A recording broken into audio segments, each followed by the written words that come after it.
Before I begin, I just want to say that I'm working on a hated characters list, and if you harass anyone I talk about or just be a dick in general, you're gonna be number one. I think all YouTube users look fondly on their first couple of years of access to the website. Back then, YouTube was this vast frontier where it seemed like anything could happen. And since we were a lot younger during those years, we didn't care about stuff like how popular a video was or even how much production value it had. As such, we tended to stumble across some of the more niche communities on this website. I'm no exception, as I came across a lot of these communities during this time.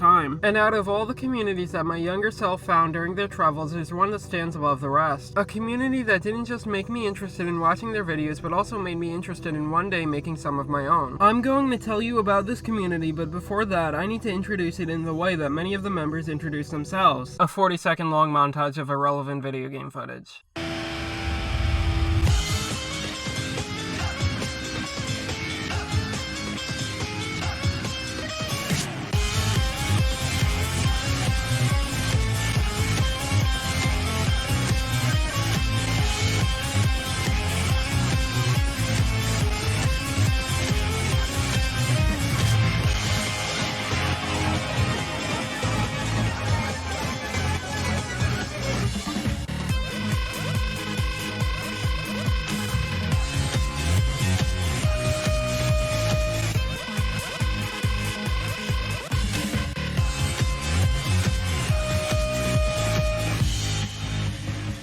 What you just witnessed is what many YouTube users were greeted by when they first dived into the Countdown community. What is the Countdown community, you may ask? Well, they're a community on YouTube that makes countdowns. I really am good at this whole researching thing. Countdown videos are basically top 10 videos. Countdown makers would typically focus on video games, but every once in a while, one of them would branch out to a different topic. This description might conjure up images of channels like WatchMojo and All Time 10s, but there's one major difference that separates Countdown channels from the likes of those two. While those two channels try to order their entries in the most factual way or use stuff like viewer polls, Countdown channels rank their entries based on their own personal opinion. As for where this genre originated, that's really hard to pinpoint. The basic premise of a top 10 has been around for way longer than the internet. I mean, if you really want to get technical, I guess you could say that Moses was the first Countdown maker. But if you want to know how this specific community came to be, there's 4 different channels that are important to its creation. The first is Screw Attack, a gaming website from the older days of the internet.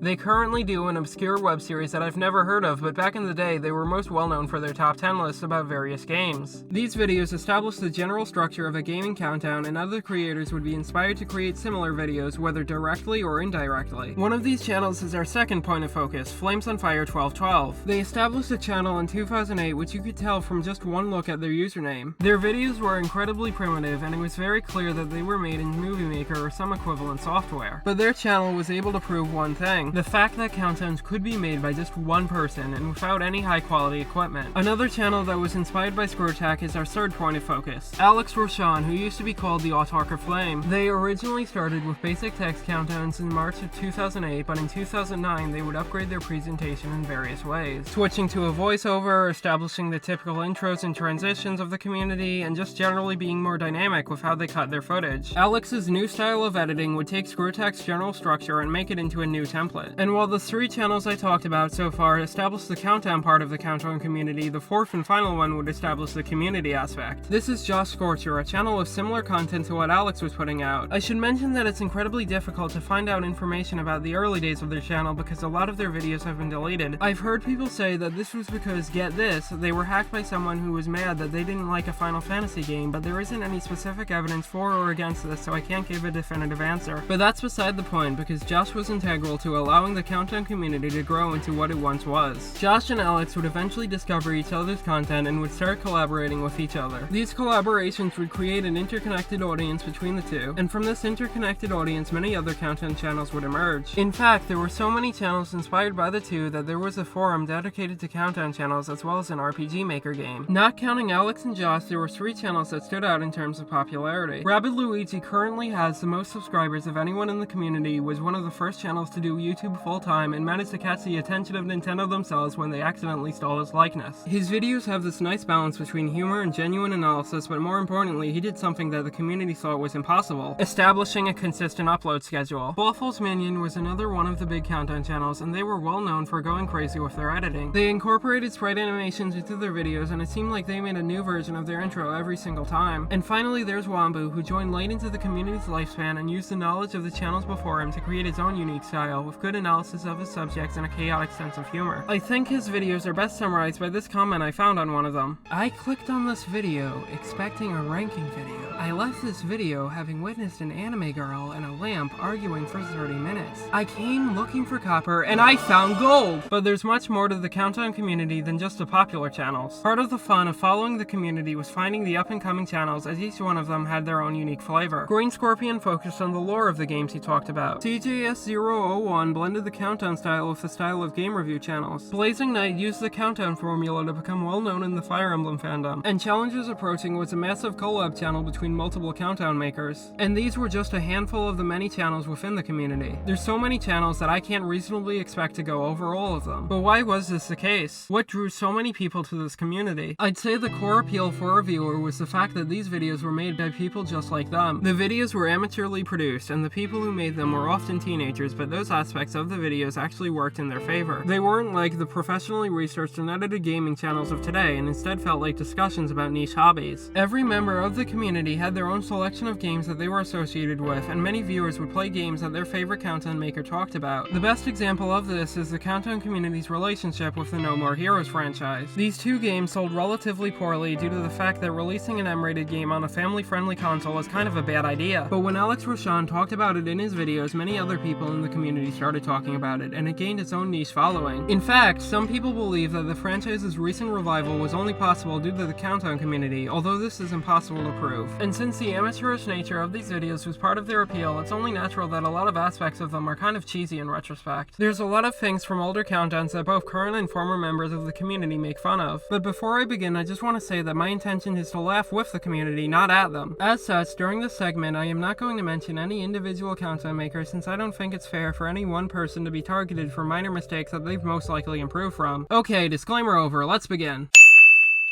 If you really want people to enjoy your Countdown, you need to make it as long as possible. I already mentioned the overly long intros, but that's far from the only thing that you could do to pad out your Countdown video. You can make your transition between segments unnecessarily long. You could add in a recap that has no added value. And if you're having trouble making your #1 entry as melodramatic as possible, you can always start by giving a long speech while the screen is completely blank. If you really want your audience to take you seriously, you can always try getting unnecessarily angry at whatever you're talking about. There's two main options if you want to use this strategy. Poggers moment. You could go with a hated characters list and get unnecessarily angry at fictional characters, or you could go with an overrated games list and get unnecessarily angry at actual people solely because they like a video game. Just remember that if you do one of those two videos, you're legally obligated to mention that you have a flame shield, and also end the video by giving a melodramatic speech with the Gen 5 emotion theme playing in the background. If you really want to rake in those laughs, you can always use media clips. What? What the fuck? Media clips are used by a lot of YouTubers, myself included. Normally, people would say that you have to use them cleverly, but that's bullshit. All you need to do is insert a clip of a Family Guy character saying someone sucks in a part of the video where you yourself could have easily told the person in question that they suck. You suck!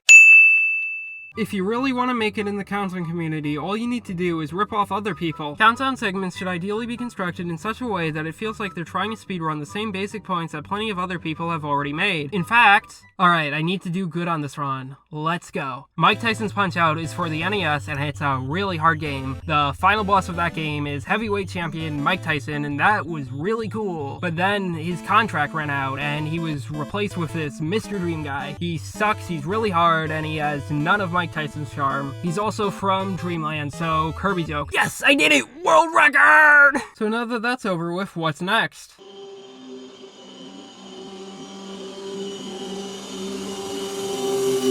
All things must come to an end, and the Countdown community is no exception. And it ended in a big way. People in the community slowly became unable to produce videos of the same quantity due to real-life obligations. What, did you expect something else? Well, sorry to burst your bubble, but not every internet community ends because of some crazy drama. As people get older, they have to deal with obscure concepts like college and jobs and just generally losing interest in making videos. Shocking, I know. While there are still some Countdown makers out there that regularly pump out content, the vast majority of them either A, make videos at a much slower rate, or B, have abandoned Countdowns entirely in favor of other interests. That's not to say that new Countdown channels won't sprout up from time to time. However, they generally won't get the same amount of exposure as the ones that preceded them due to changes in YouTube's mechanisms as well as a general decrease in the demand for Countdown videos. And the Countdown community's demise is really as simple as that.